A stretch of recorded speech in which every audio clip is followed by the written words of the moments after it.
If you work with large lists of data, you don't have to call it a database necessarily. That term is not really used in Excel, but I think a lot of us would call this list that we see on this worksheet, we'd call this a database. What do we do with a database? We analyze information from it. Frequently, we need to put it in a certain order. This list is sorted by employee name. We might want to sort it by department, or as we look at the different columns there, any number of different columns. We might want to rearrange the data. The concern when we're working with large amounts of data is we don't want to rearrange the information in just one of the columns. We want to make sure that all the information, for example, for Michael Atkins, stays together. As a general rule, sorting means rearrange the rows of a list. And you want to be careful about that when you select the data to be sorted. Now, this is a large list. And by the way, a little tip here, if you want to get down to the bottom kind of quickly, if you've got contiguous data in these columns, you can just click a cell and then double-click the bottom edge. It'll take you down to the bottom. So we've got, 743 rows here, including the title, and we'll double-click the top edge to go back up top. Now, if you work with sorting and filtering and other database-like features in Excel, everything will proceed much more smoothly if the list you're working with has no empty rows within it, no empty columns. Everything's going to work much, much better. It's also better if your titles are in a single row, as they are here. And as a general rule, too, these entries should be unique. You can work around that, but it works more smoothly if the various headings here are unique. Excel nearly always picks up on the fact that you do have a header row. Sometimes just the different formatting is the trigger for Excel to recognize that.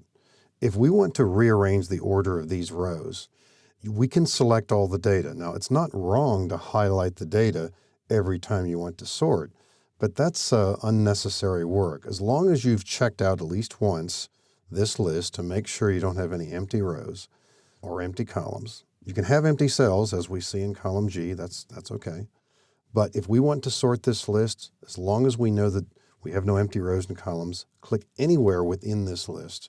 And then a few places we could start. On the Home tab, we could move to the right, choose Sort and Filter, and then choose Custom Sort. Or perhaps more directly, but just as many clicks, go to the Data tab and choose Sort. This activates the Sort dialog box. This allows us to sort based on which columns we want to sort by. And we can sort on more than one column. Currently, this list is sorted by employee name. Maybe we want to sort it by department. So in the first panel here next to Sort By, we'll click the drop arrow, and Excel shows us a list of the headings. Now, there will be some situations where when you enter this dialog box, the check box to the right, My Data Has Headers, might be unchecked. If that's unchecked, then if you click this arrow here, you're going to see the column letters. So nearly always you would have headings, and that box will be checked. If it's not, then do check it. We want to sort by department. Now, in some departments, there will be a lot of people there. And so within each department, we might want them in order by, for example, their status, whether they're full-time, half-time, etc. So we might have a secondary level. Let's add a level here. Maybe we want to sort by status.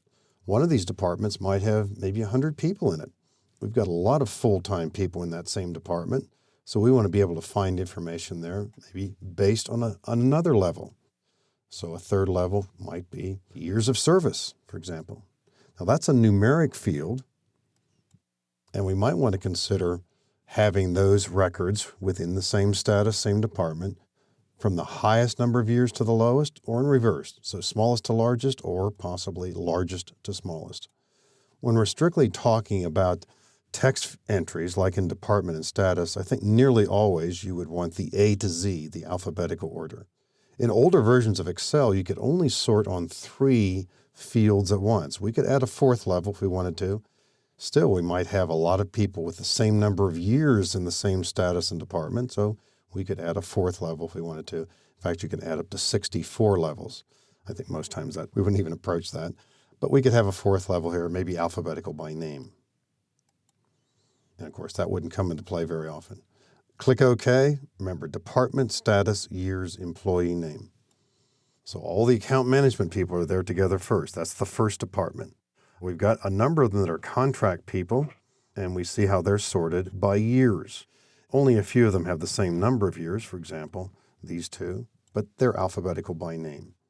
And again, the larger the department, the more likely we are to refer to that fourth level.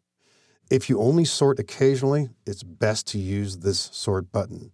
If you get more comfortable with sorting and you need to use it often, you can sort sometimes more efficiently by using the AZ and the ZA buttons.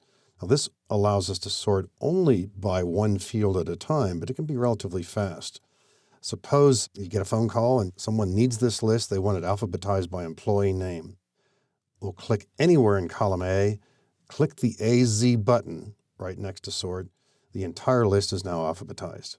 The rows got rearranged. You can be sure that David Adams has all the information about David Adams together just as it had been before, but obviously it's in a different location. Now, something about using these buttons that you need to know too. You've printed this, you've sent it off to your friend, and you need to look at the list now, and you want it sorted by department. So a quick department sort. The active cell is within column C. Click AZ. It's now in order by department. But almost as important is, what's the secondary order of this list? Within each department, how are the records ordered? They're alphabetical by name. In other words, the previous sort still has a role to play. And if we now sort by status, you can be sure that all the people of the same status will be in the same department. Now, if you only sort occasionally, I think shy away from these buttons. I think you want to be a little bit more methodical about this. The sort button does the job for us. And as always, when you're working with this feature, do check out the results. If you're a little bit nervous about something going wrong here, I think you'll quickly see that's not going to happen very often, but you could maybe make a copy of the sheet ahead of time if that's a concern. So this is a great feature, and nearly always sorting means rearranging rows. There is an option to rearrange columns. Most people don't need that particular option.